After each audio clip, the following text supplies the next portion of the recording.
The Grinning Man of Blackwood Hollow. Chapter 1. The Tradition.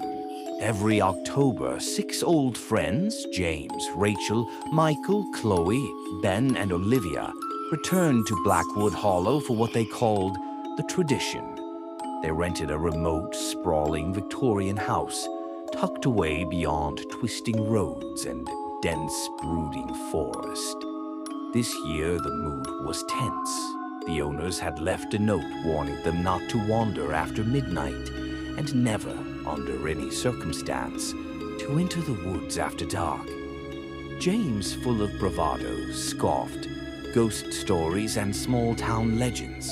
We're not kids anymore. But Rachel, who had grown up nearby, looked uneasy. It's not just a story.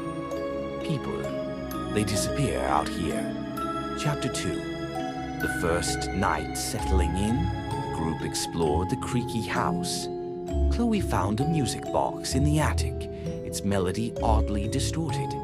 Michael poked around the ancient basement, discovering faded photographs. Families huddled around a fireplace, blank-eyed, their faces a blur. Ben made jokes, but Olivia felt a cold draft pass as she stared into a cloudy mirror by the stairs. They sat around the fireplace telling ghost stories as the wind howled and branches scratched the windows. Around them, the house seemed to listen, settling and creaking, with the smell of earth heavy in the air. At midnight, James dared the group to head outside. Let's go. 20 minutes in the woods. We bring lanterns. Stick to the trail. Easy? Rachel hesitated. No, the woods aren't safe after dark. They argued, but agreed. Just the edge. Just for a little thrill. Chapter 3. Into the hollow lanterns. Bobbing. 6 figures moved through the misty woods, laughter quickly giving way to nervous silence. The moon was a dull smudge behind clouds. The group kept close, lights glinting on wet leaves and twisted roots. A low whistle echoed through the trees. Chloe stopped, tension in her jaw. "Do you hear that?" Rachel nodded, clutching Olivia's arm. The whistle grew louder, then faded. Michael, shining his lantern deeper into brambles, muttered, "Lost?" The forest floor seemed to shift. James pushed on, lantern held high. Suddenly he stopped. Ahead in the gloom, something stood, tall, thin, silhouetted by mist. Its smile lingered too wide, too long. Ben laughed uncertainly. "A local playing a prank." No one else spoke. The figure vanished, trees rustled violently, and for a moment shapes darted between branches. Chapter 4. The Warning. Back inside, shaken and soaked, Olivia found scratch marks on the front door, thin grooves, straight and deep. As she traced them, a high, screeching laugh echoed behind the house. Mrs. Dorsey, the caretaker, arrived early the next morning with groceries. She found the group quiet, subdued. "Did you go out?" she asked sharply. "Just for a minute." James tried to sound casual.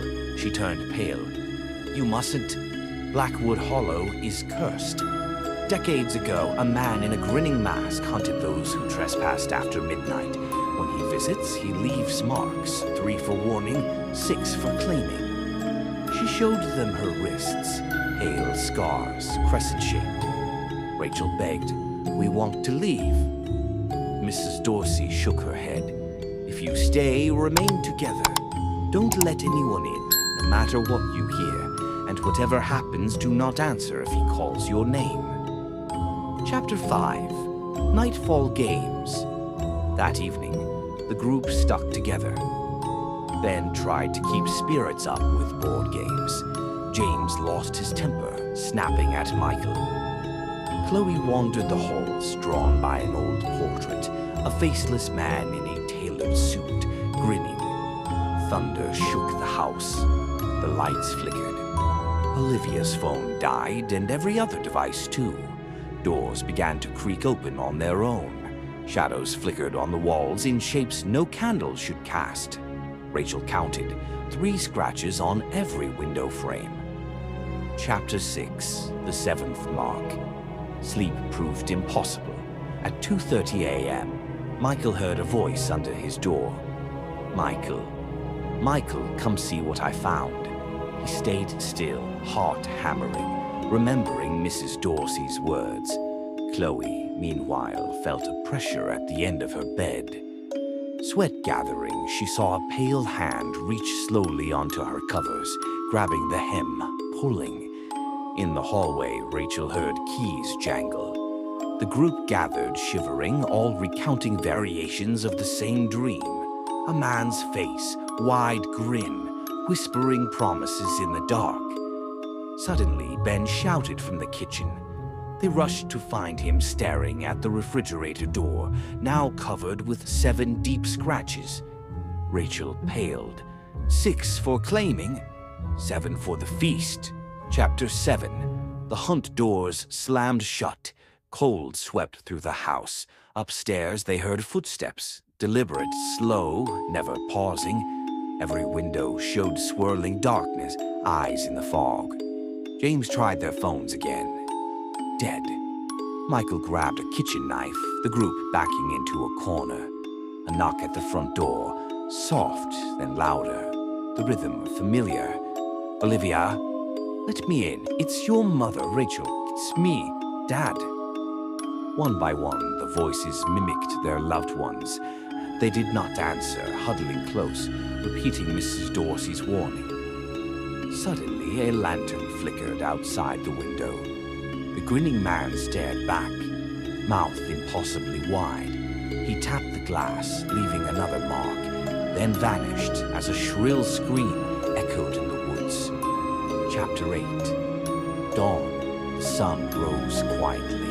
The group checked the windows. Each now bore 8 marks, and every mirror showed the grinning man's smile in place of their own faces. Rachel, Olivia, and Chloe insisted on leaving. Bags packed, they opened the door. Only Ben was missing. They searched the house, finding only his shoe, wet and muddy, on the porch. There were footprints, large, pointed, disappearing into the woods. As the car sped away, the radio crackled on. Static faded, and a voice whispered, "You'll come back." They always do. The feast is not finished. James and Olivia stared out.